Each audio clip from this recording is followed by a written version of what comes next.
morning, everyone, and welcome back to Money in the Law here on My FM 101.3. I'm with Jay Marsden, arguably the smartest man I've ever met. Arguably. Arguably the smartest man I've ever met this Saturday. That's better. I'm John Drohan. I'm from Main Effort Financial. Jay is from the Marsden Law Group, both located in Holliston, Massachusetts, in case you were wondering where we're located. But, of course, we are around the greater Milford area.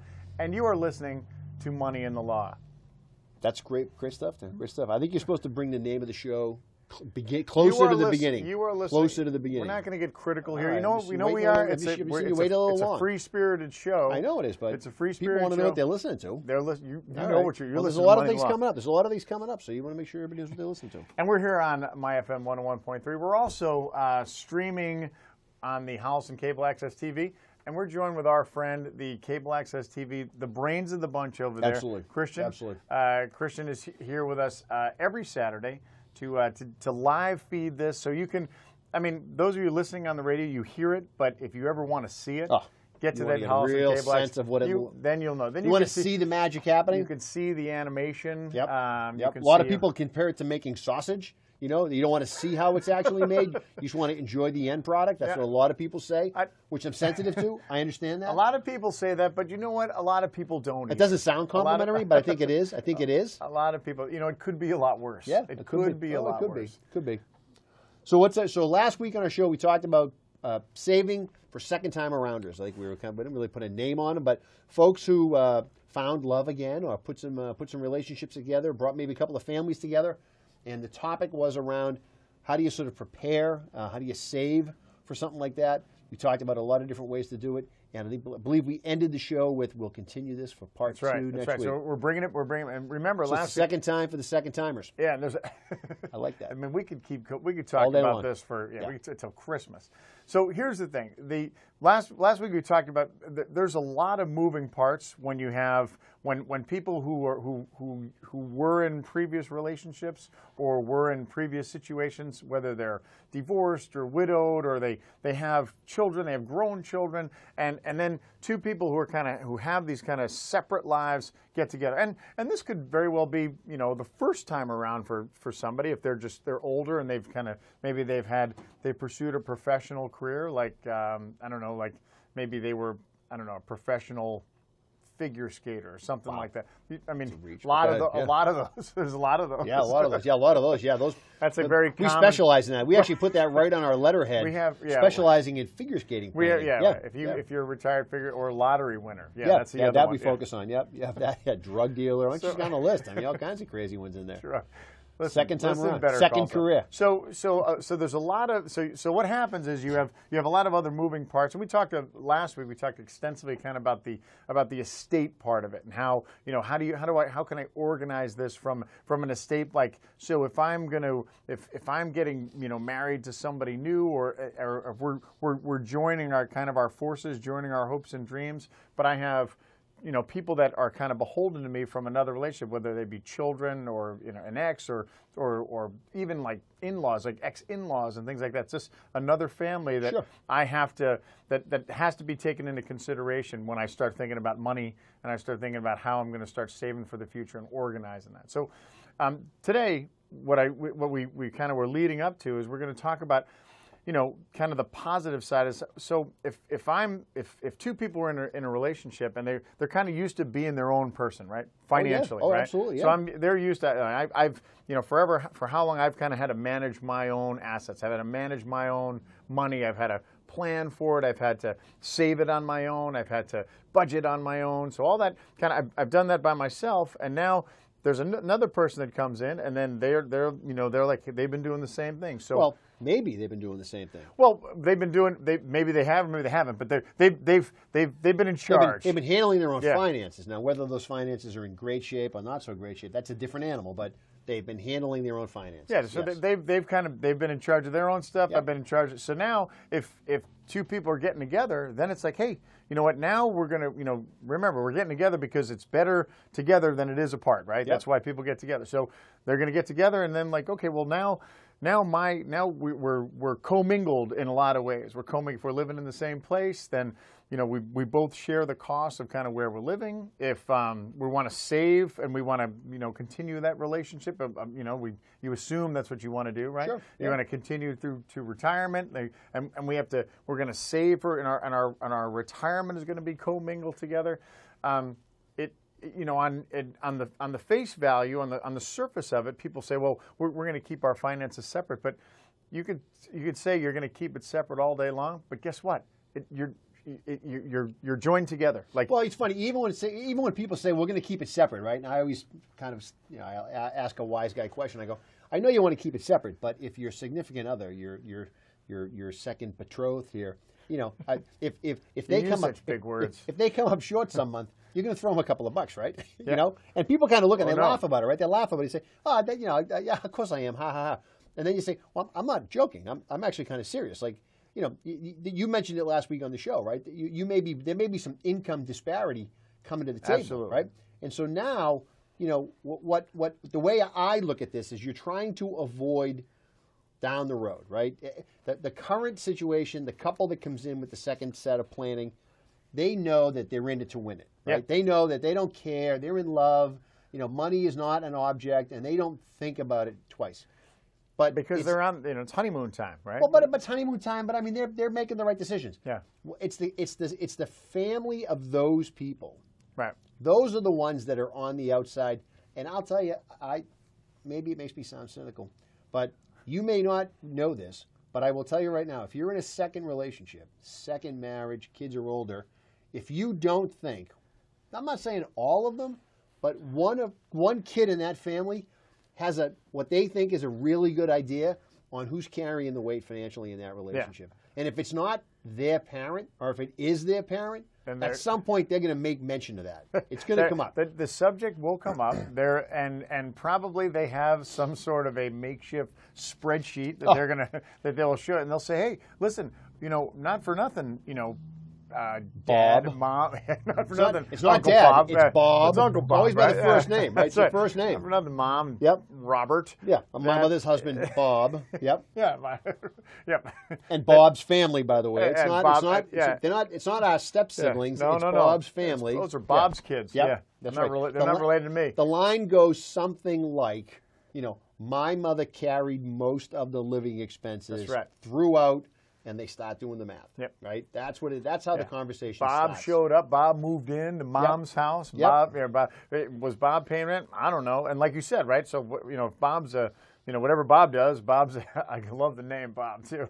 Uncle Bob. Yeah. So whatever Uncle Bob does, maybe Uncle Bob works at a bakery or something like that, or he's retired and he's splitting a pension with his ex-wife. Even better. So and he works 70-30 right down the middle. Yeah, right. Yeah, just how they like it. Down Broadway. Yep. So who knows what Bob's income support is in this like kind of second relationship, but like you said, there are the people on the periphery, like the children that are involved with this.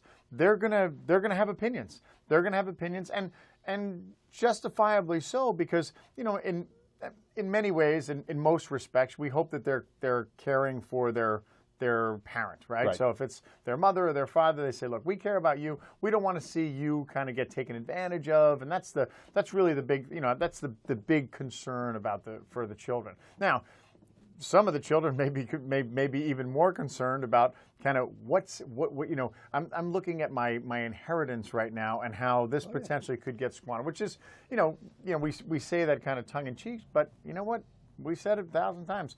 People act weird when it comes to money. Yeah. And if in the back of somebody's mind that they think, well, my mom or my dad has a lot of money. My dad is well off. So at some point, I don't want my dad to die anytime soon, but at some point, something's going to happen.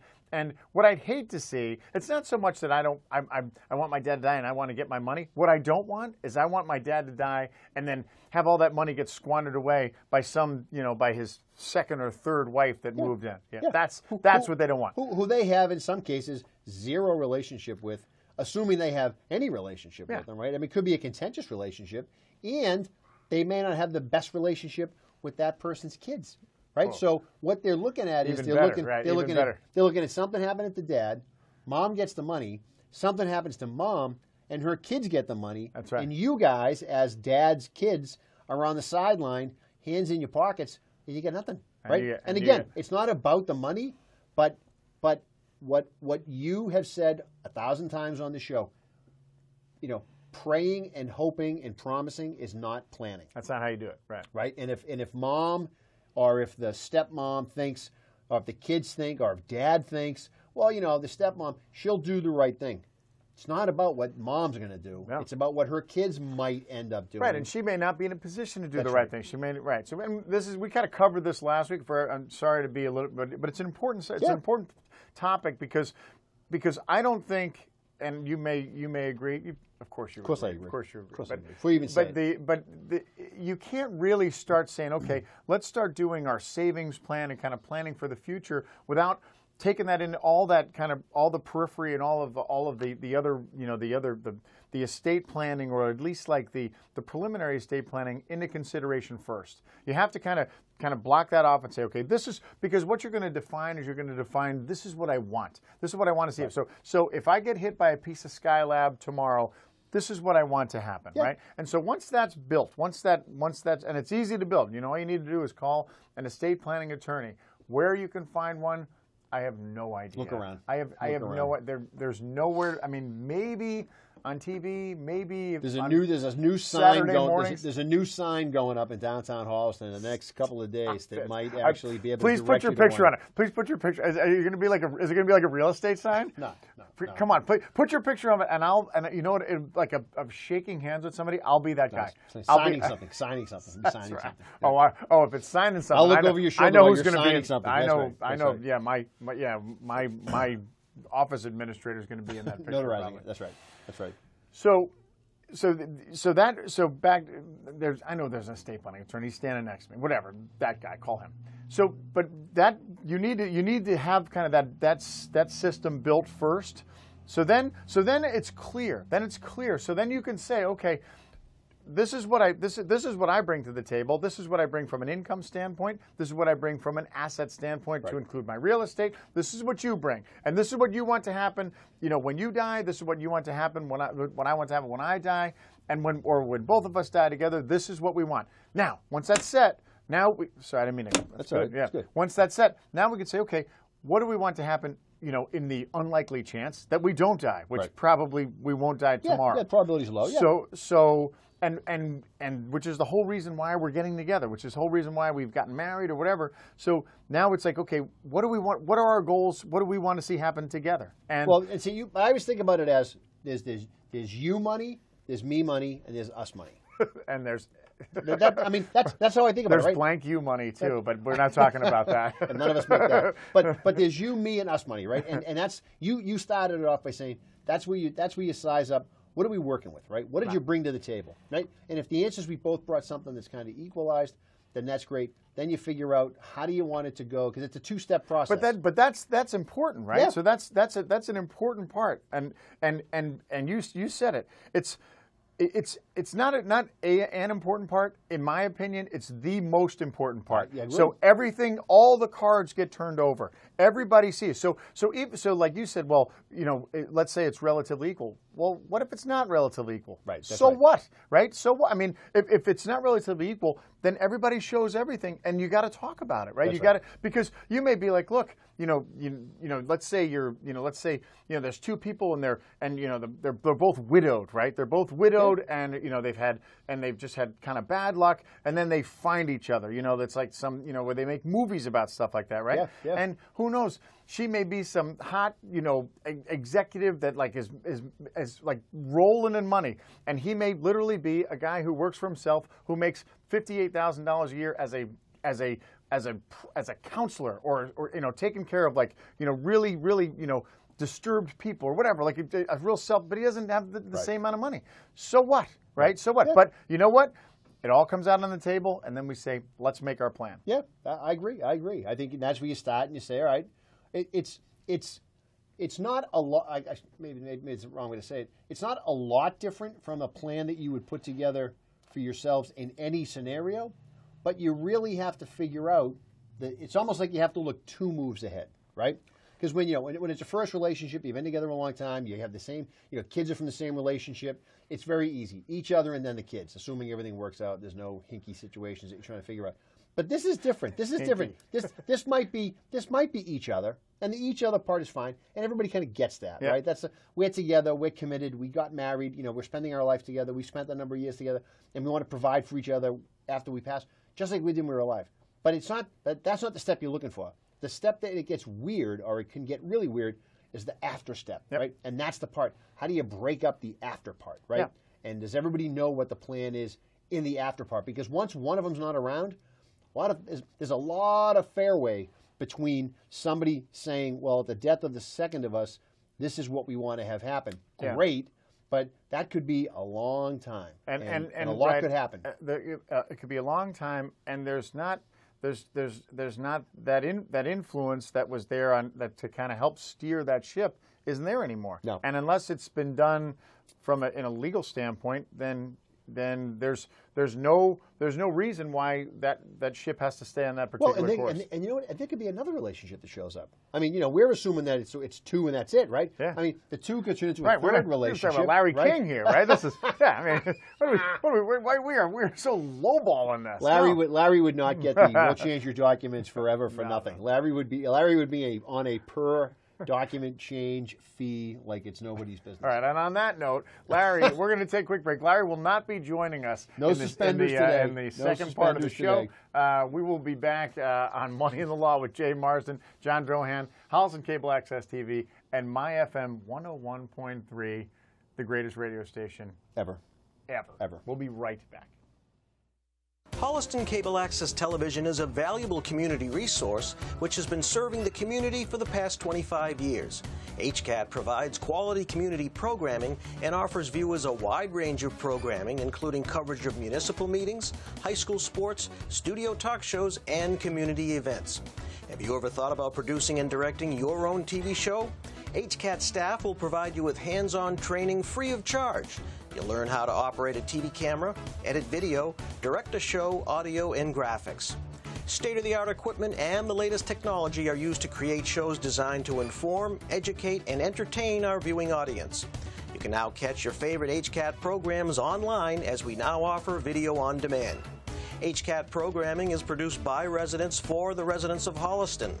Call 508-429-8979 or go to hcattv.org for more details. And you're back. Money in the Law. First Class Radio, WMRC, live and on demand, WMRCDailyNews.com. MoneyInTheLaw.net, Jay Marsden, Marsden Law Group, John Drohan, Main Effort Financial, 101.3 My FM. We're talking second time planning for second time relationships, or third time, or fourth time, or more than that if you're talking about Larry King or Elizabeth Taylor. Or, there's some estate planning right there. Remember Elizabeth Taylor? Elizabeth Taylor, she was. Liz. Yeah. She had a good run. She had a good run. She had a great run. She had a great run. Yep. I made my kids watch Cleopatra. Why wouldn't you? Yeah, we need to watch this. Yeah, I mean, granted, it's old school. It's going to be the longest movie you've ever seen. Is it longer than?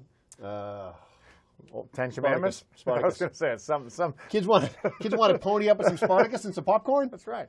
See you Tuesday. Yeah. That's right. Binge watch. This is the original binge watch right here. 1 7-hour movie. That's right. This is longer than all the Harry Potters put together. Yep, yeah. That's right.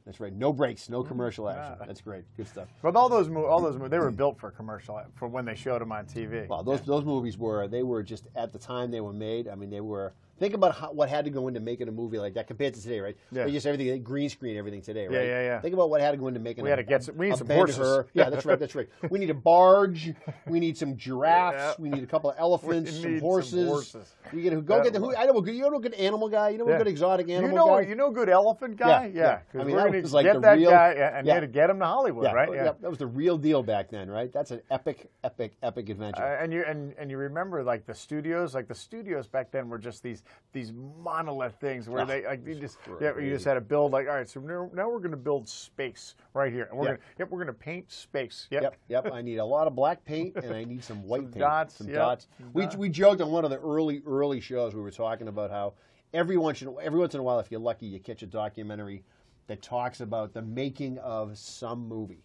And for whatever reason, I am perpetually fascinated by all the things that happened behind the scenes while these movies were being made. the personalities, everything that happened off screen, Right. things that went unbelievably well, things that went unbelievably bad, things you that couldn't came imagine, out, right. yeah, things that came out on screen that looked like they were phenomenal, and you find out that they were completely unscripted. Yeah. Somebody just got in the zone and carried a scene a certain way and Forgot his lines, right? Yeah, Like some of the greatest like on-scene performances are from forgotten lines. Yeah. And so somebody goes, you know what? Keep that. That's all good. We're good, guys. Everybody goes home. Right? Yeah. Great stuff. Yeah. Print. Yeah. Yep. Some of the geniuses, some of the legends. So of course, all those legends usually have 3 or 4 marriages that go completely awry. Yeah. And then hence our planning today. And if they were around today, they would be able to hear the show and they'd know, okay, this is what you need to do. This is what you need. So we've kind of broke it down. We're kind of at step 3 of this. So John Liz Taylor from the Cave, I have a question for you. On my 11th marriage. Yep, that's right. I keep going back to this one guy, but it just keeps not working out. I Yeah, gotta take that's this. right. Yep. Yeah, we got Dick Burton on. Dick just called in. That's crazy. Yeah, he's a similar situation. All right, that's good. We'll get you guys together. Dick, we're going to be back with you in a second. Yep. We're going to talk to Liz.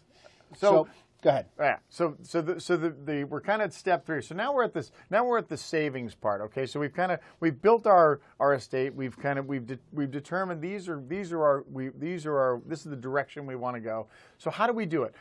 Because now the question is now even though we're like so in love and this is so awesome and we're like this is the greatest thing ever. I found my soulmate. All those eHarmony commercials, right? I mean that's what it is. Until it comes time like, okay, so now what I want you to do is I want you to get one bank account and everybody dump all their money into it, and then it's like, whoa, I think we're missing a marketing opportunity. We should run a Money in the Law promo about this topic right after the eHarmony commercial. Exactly. Yeah. Hold on a second there, Ross. Hold on. That's right. So yeah, you're right. That's usually what happens. I mean, one of the first things we did after we get married, my wife and I, was, okay, you've been living your life separately financially. I've been living our life separately financially. Now we're in love. We just got married. We get this piece of paper. We're all sunburned from our honeymoon. Let's go combine some bank accounts, right? There you go. So load them up. Look at that. Joint account. Yep. Whose name's going to be first? Oh, yours will, sweetie. Yeah, because you know why? Because I am progressive in that way. Right. That's right. You're not keeping your name. You're going to take mine, but we're going to fix that, right? Yeah. Your name, which is really now my name, your name, you've taken because of my rib. It's going first. You came from my rib, all that whole thing. That's right. So now, same thing. There's a tendency to do the same thing, right? But then there's a hesitancy, right? There's so now even more, especially if I've been dealing with my finances for a long time, and let's say that I, even though the new person, they're really fun to hang out with, and I really enjoy them, but I see how they spend. I see they have $15,000 in credit card debt. Why do I want to kind of jump in, to own that financially credit card debt, commit to it, right? So, and the reason for the previous marriage breakdown might have been something having to do with money or relationship. That's something that before we're on the honeymoon, we need to kind of have identified. That's this. right. We can't have kind of that needs to have kind of come potentially out. an issue, potentially another potentially. issue. It's a big issue. That's an issue. So okay, so now it's like, okay, most of the time what you'll find is we see that clients will want to keep their situations somewhat separate. They have like here's the part where we overlap, and that's, of course, we're all in about, we're gonna both contribute to the house, or we're gonna both own the house, or we're gonna be both pay the mortgage, or I'm gonna pay for the down payment, you're gonna pay the mortgage payment, some sort of agreement to kind of for the residents, and that's usually pretty easy. Well, in a lot of cases, to your point from earlier today, someone's coming out of a previous relationship, somebody's selling a house, right? And somebody might own a house. So if one person gives up their house and they pocket X amount of dollars from the sale of the house, they move into the next place, the argument is like, well, you sold your house, you put $300,000 in the bank, and you moved in here. Yeah, now you're living for free. Now you're living with me. Yeah, so this type of issue comes up. Yeah, so that's a legitimate thing. So again, once if everything's kind of been laid out and say, okay, here's what I bring, here's what you bring, this is where you kind of discuss, okay.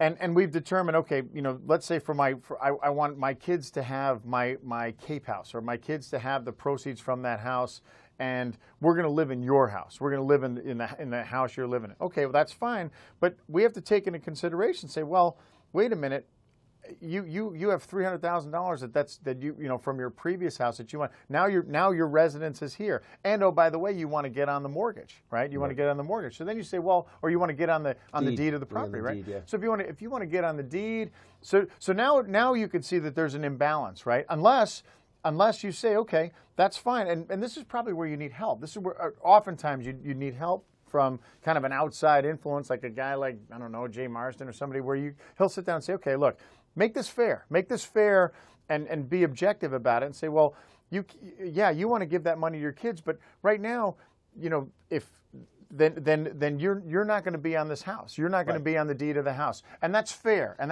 it doesn't mean that you're not part of this, or that you're not together. But if you want to keep it separate, if you want to separate those things and separate like your assets in that respect, then you have to do it in a fair way, because like you said, now we're happy.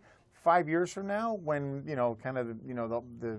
we've sobered up a little bit, or we've left Vegas or whatever, whatever. That's right. Things off are the Elvis we're kind of normal, or we both celebrated our 65th birthday or whatever. That now things are we've kind of settled into our routine. If things aren't equal, or if things aren't or if in our minds they're not equal, then you could have potential significant problems. Well, and you mentioned getting some help, right? So if you sit down and talk with your financial advisor, you sit down and talk with your attorney, they're going to sort of issue spot this, right? And they're going to use the example you mentioned a minute ago, and they're going to say to you, well, look, you have a house, you sold a house, okay? So we can do this one of two ways. We can set it up so that your house goes to your kids, and your cash, if you will, goes to your kids. And the argument is, I sold a house, I kept a house, we lived here. Obviously, we're collaborating on sort of paying the carrying costs, which is fine. Everyone's living here, not a big deal. But at the end of the day, what you don't want to have happen is you don't want to have somebody end up with both, right? Yeah, which could easily happen if you let let it go. That's if you just say okay, we're married and we don't estate plan this, or we don't organize it, and like I said, guy gets hit by a piece of Skylab the next day, then guess what? She gets, if there's been no planning done for it, she owns all of it. Well, she gets a house, right? Yeah. So then this is how we're talking about looking one move ahead, right? So you're looking one or two moves ahead. This is how it's going to be seen. She kept her house, she sold her house, and then he passed away, and then she got that house. So she got a free house, which means her kids are going to get a free house. Dad had a house. We're over here. Now the imbalance begins, right? Now the rock fight starts. His kids right? and his kids aren't going to get anything, or aren't going to get the house, right? Because they're just not part of the picture, because their parent didn't survive the other one. Well, and the key thing to think, and this is where we talk about the importance of planning, is, and if you don't do any planning, or you don't sit down and you don't do a will and you don't do a trust and you don't sort of arrange your affairs, what's going to happen is that it's going to get thrown to the state, and the state's going to say, okay, let's figure out who's supposed to get what. And a spouse has certain statutory rights to some percentage of somebody's assets. It's a formula. They figure it out. So the kids, even if they think, well, my dad didn't have a will, we're going to get everything as his kids. No, the spouse, new spouse number 2, spouse number 3, spouse number 4, they get in line. And I've seen situations where they get separated, quote, which means they just moved out, right? Yeah. They stopped dealing with each other. They moved to separate corners of the town. They live their lives out, and then something happens, and guess what? Here comes the former wife, who's still the spouse, but they broke up on their own 30 paper, years right? ago. Yeah, they just never busted it up. They never signed anything. She shows up and says, "Hey, guess what? I'm here to collect my inheritance. What's coming my way? Oh, all of it? Oh, that's amazing." Right? From my husband, who I love, who I'm still weeping over, right? Because she's showing up in the black veil and the widow clothes, right? Oh, absolutely. Even though she hasn't lived with him for 30 years. That's right. So those types of relationships. So you want to kind of think that through. Or the other thing is you want to make it a partnership. So the scenario you gave a minute ago, where somebody says, "Hey, I sold my house and I get $300,000 on the table." Great. How about, do you want to buy into this house? Because we can own this house joint. Yep. And if I owe $300 on this house, you can put $150 in the game. And now we're equal partners in this property. And we split the mortgage, and here we go, right? Yep. so that's our plan. And oh, by the way, you might want to tell that the person who owns the house, tell those kids, this is the plan. This is what we're doing. This is why we're doing, and this is what we're doing. And then, oh, by the way, now your portion of this, like your piece of this, you're going to inherit a piece of this, but it's going to come with some, with some stipulations that, he'll still be able to live here if he survives me, and all of kind of that planning, that estate planning that goes along with this, that you have to do, and if you're smart and you've done this, because if you're in the savings phase, which is what we're talking about, if you're getting ready to save and like plan for the future, then all these scenarios have kind of been accounted for already. Well, they have, and you know what, and this is where your situation can become more complicated in the sense that, you may have more, like I'm always telling people, consolidate your accounts.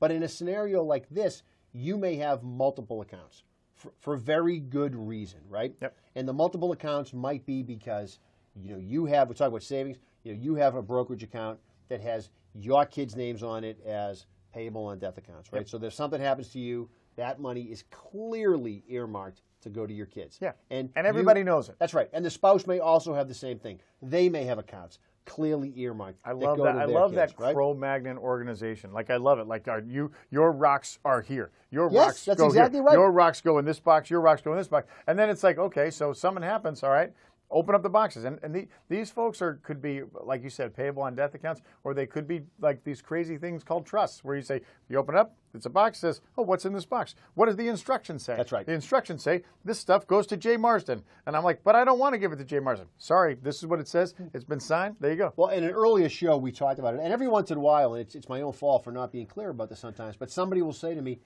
so I can have two trusts? So no, there's, so never. I mean, and so again, you can do that. You can hold all kinds of property, all kinds of different ways, sure. right? So in that example that we talked about before, where there's a piece of real estate, if mom and dad, second moms and dads, have contributed equally to this property, all those kids might end up on the deed, right? Or if nobody gets along, then a trust is the solution. Yeah. A trust is the solution for the house.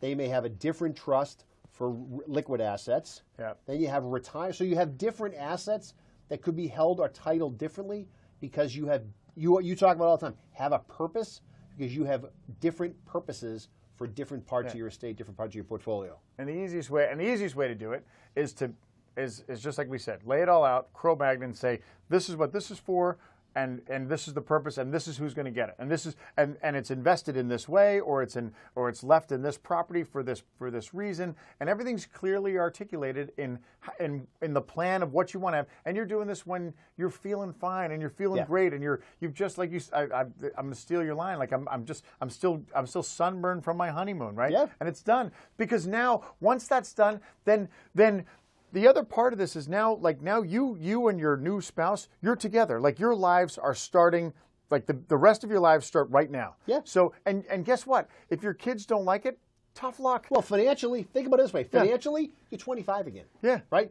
Financially, you are starting on a path. Yes, you have some stuff hanging out here on the wings, right? But financially, you guys are building your life together. That's right, and that's the reason why you're doing it. You're not doing it just so you can kind of kill time in order to until one of you dies, and then you can pass it on to your kids. You're moving forward. So from that point forward, you're together. So let's say you start a business together, right? Let's say you start a business. All the time, let's say you start a business, and I don't know, some weird bakery or some, and it takes off, and all of a sudden you're like, oh wow, you start making some money, and your kids are like, well, that's my, it's my mom, blah blah. Guess what? That happened post second marriage. So now no matter what, that portion from that part out is together, and it's together, and it's great because it's together, and you're planning and savings to kind of plan for that future. It's all happening together, even if you have separate money, right? Even if your money, you've kind of compartmentalized where these other monies go. The together money, that's together, and that could, and you could still kind of talk about where it's going to go when if one person survives the other, but from here on out, it's like you're in this, you're a team, you're in a team, and everybody needs to just deal with it. Well, in these types of plans, I tell everybody, whatever your savings plan is, whatever your objective in terms of this is our money, your plan is going to need a lot more babysitting than your very typical set it and forget it plan, right? And so, the value of working with some advisors who are going to pull you into the office once a year and say, do look, a show on we have Saturday to sit morning. down, who are conveniently located in downtown Holliston. But those people, I mean, pulling you in to sit down and say, look, a year ago, this is what the portfolio looked like. This is what the value of the real estate looked like. We had everything set up. We had everybody's rocks in all their different boxes for these reasons. Now, are we consolidating some of these boxes? Right? Are some of these rocks going into other people's boxes? What are we doing? Are we doing something differently now because you're a year deeper into this relationship? Yeah, or because circumstances have changed, whether they be good or bad, right? And the other side of this is like you may fall in some financial hardship, and you may have to go back into some of these boxes that's your money, and take some of those rocks out because you need it. I'll tell you the one thing that throws a loop in all of this planning, which is when you have a discussion with long-term care insurance, how this is going to get handled. We've talked about it on the show before. That if somebody's going to apply for Medicaid and they have some money, there's a potential in a spousal situation or a couple situation to save some of those resources. But to save those resources have to go from the nursing home individual to the not nursing home individual. And what does that do? That, unfortunately, unwraps a plan where you may have set it up on a path where everything is separate, but to save some assets, they have to be no longer separate. They have to come over to the dark side, right? Yeah. And they may have to go to somebody. That could get complicated. I mean, we have to talk about it in part 3 of these shows, right?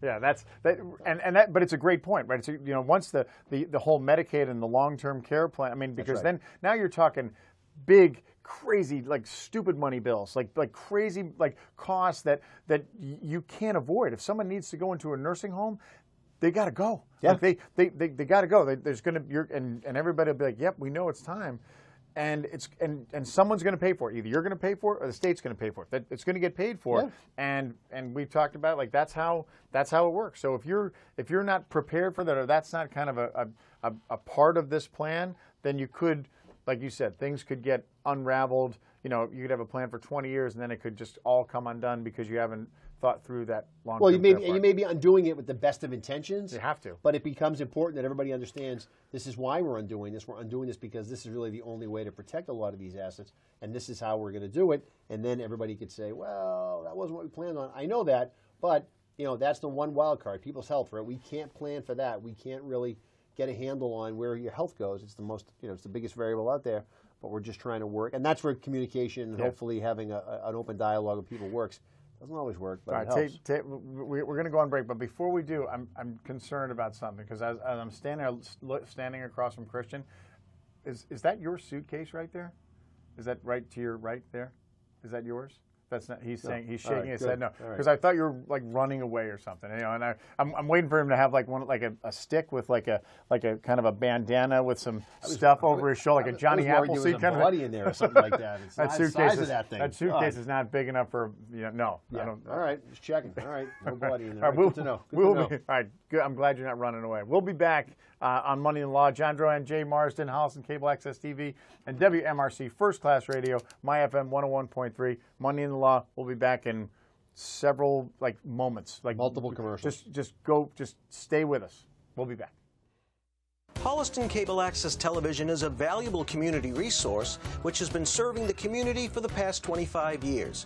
HCAT provides quality community programming and offers viewers a wide range of programming, including coverage of municipal meetings, high school sports, studio talk shows, and community events.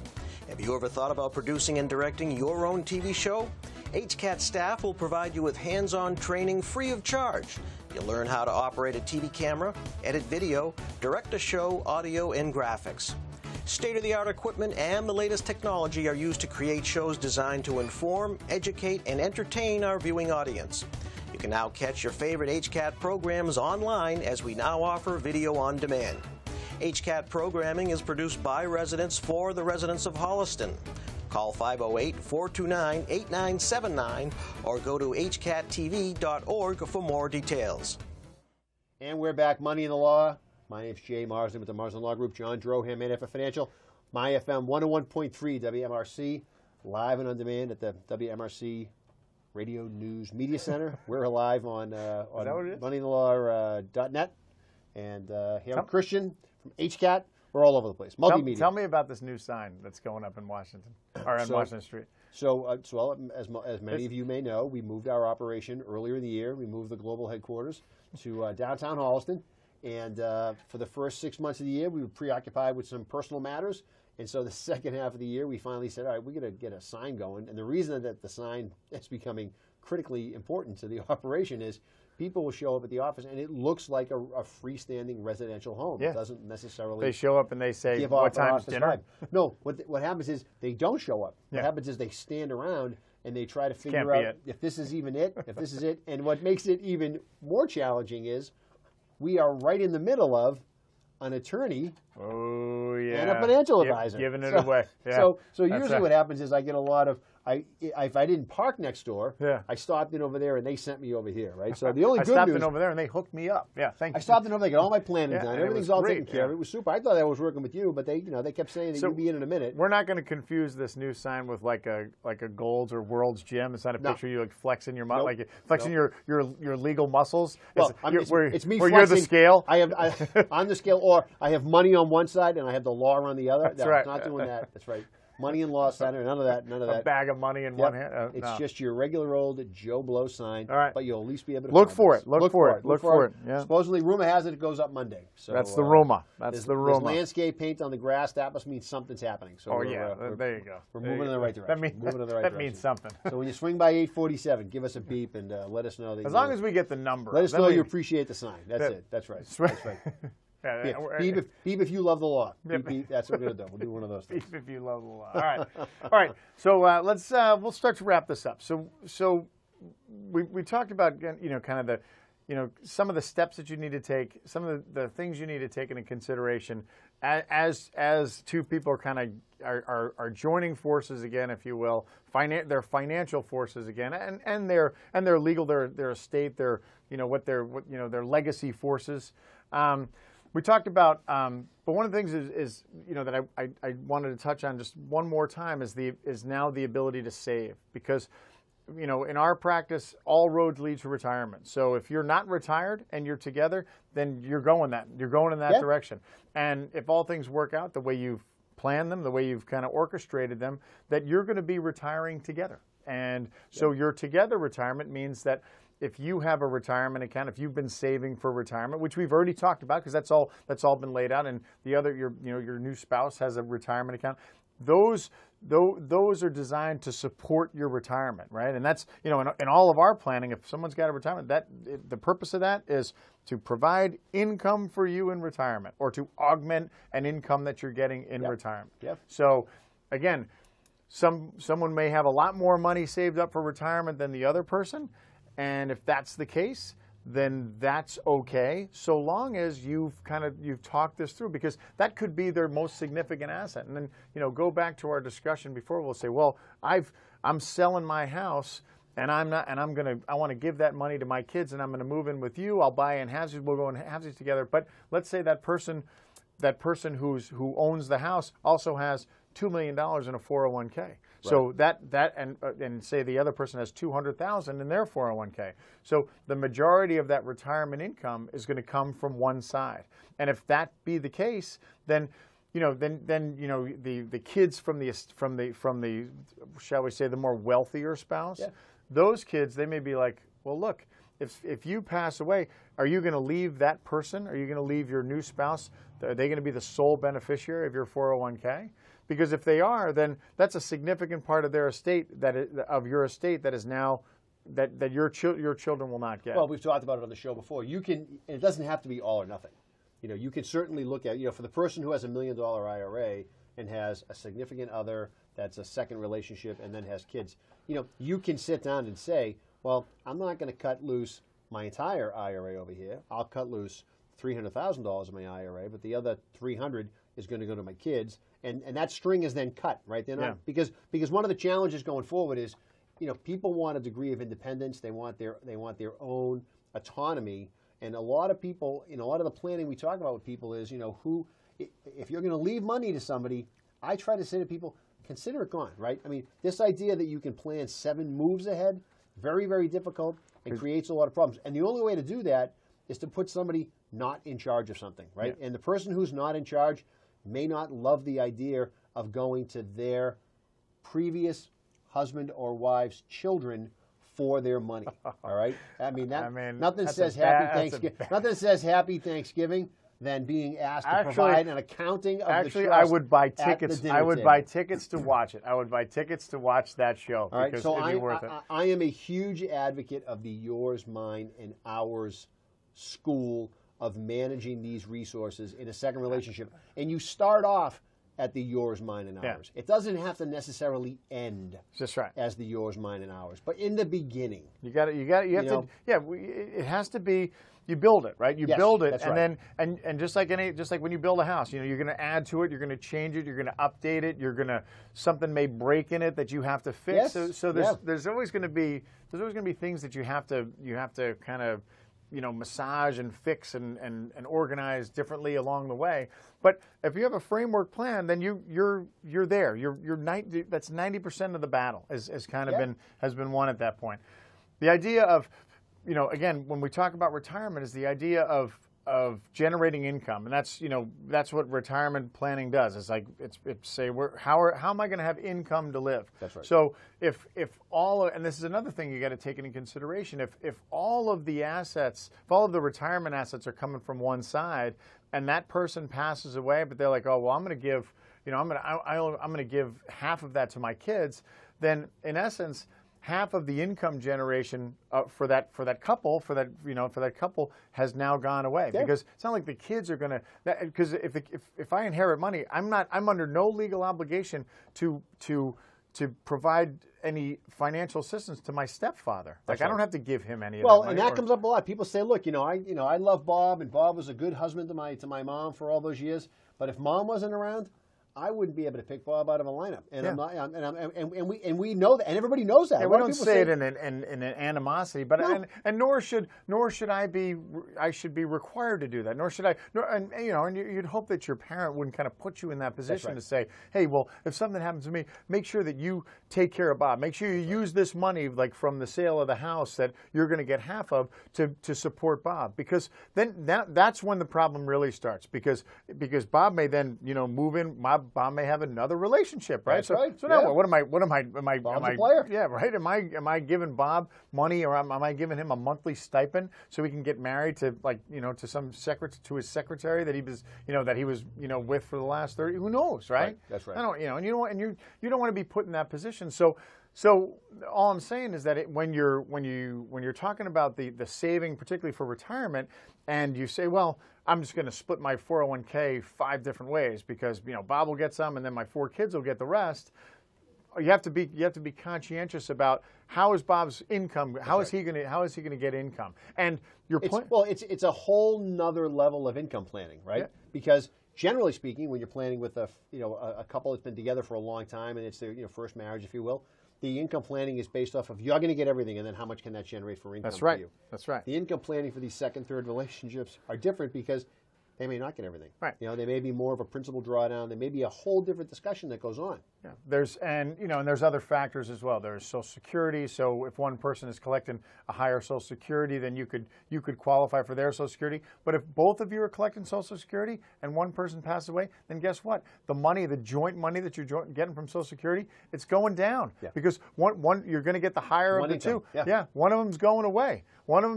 So that's another thing that needs to be taken. And so again, it all kind of comes back to, you need to look at where. You need to look at everything, and even you may not like Bob. You may say, you know what, I don't like you. I'm not happy with this, but I understand that my mother loves you, and this is what my mother wants. This is what she wants. So when you're organizing this plan, but long before Mom passes away, you're organizing this plan to say, okay, what happens if Mom dies? Hey, Bob, I'm worried about you. I want to make sure that you have income. Not because I like you, but because what I don't want is I don't want my mom to leave half of her 401k or to leave all of her 401k to you, right. And those are all of her assets when you have $500,000 sitting in a bank account because you want to earmark that for your kids. Well, and one other caveat before we wrap it up. Your plan is specific to you. Now, the reason I say this is because we're coming up to snowbird season. Oh, everyone's going to leave. Florida people. Everyone's all going to leave. they want to do is they're talk, going to go to Florida. all they do is talk about us. And all day long. When they go to Florida, if they're not going to fall in love down in Florida, what's going to happen is they're going to talk. Because they're sitting around the pool all day with nothing to do. Listen to the MyFM 101.3 probably app. streaming this show right here. That's right. So when you talk to somebody and they tell you what they're doing, okay, remember, that's their situation. Your situation could be different, might be different, probably is different. So listen a little bit because it's polite. Yeah. And if you run out of, if your cooler empties, you want to be able to help yourself to their cooler. Exactly. So listen politely because you've been listening, in that sense. But do not assume that whatever applies for Mary and Tom applies for Mary and Paul. It could be completely different. Different scenarios completely. So again, listen. Not either Tom, Dick, or Harry. Listen politely. Listen politely, and then call. You may get some good ideas. And call your advisor. You may get some. You may get some good ideas. You may get some ideas, or some questions may come up, and that's great. You might get a date. And or that's right. Or you may be playing golf the next day. Who knows? Yep, Who knows? that's right. You might make a connection. All right. Speaking of golf, it's time to go. It's time to golf. All right. It's time to go. Are you taking us out? I'm taking us out. Take us All right. You have just been listening to Money in the Law with Jay Marsden and John Drohan, and or watching it on Holliston Cable Access TV here in the MyFM 101.3 studio, WMRC First Class Radio. We are here every Saturday, 9 a.m., Money in the Law. Please join us next week. If we're there may be some conflict. I don't know. Some conflicts around the holidays. But remember, you can always stream it on WMRCDailyNews.com or on the Holliston Cable Access TV. On their website, you can always get us, or you can see us on MoneyInTheLaw.net. Come see us if you want to reach out and talk to us. Again, Jay Mars and John on Money in the Law. We'll see you. See you next week. See you guys next week.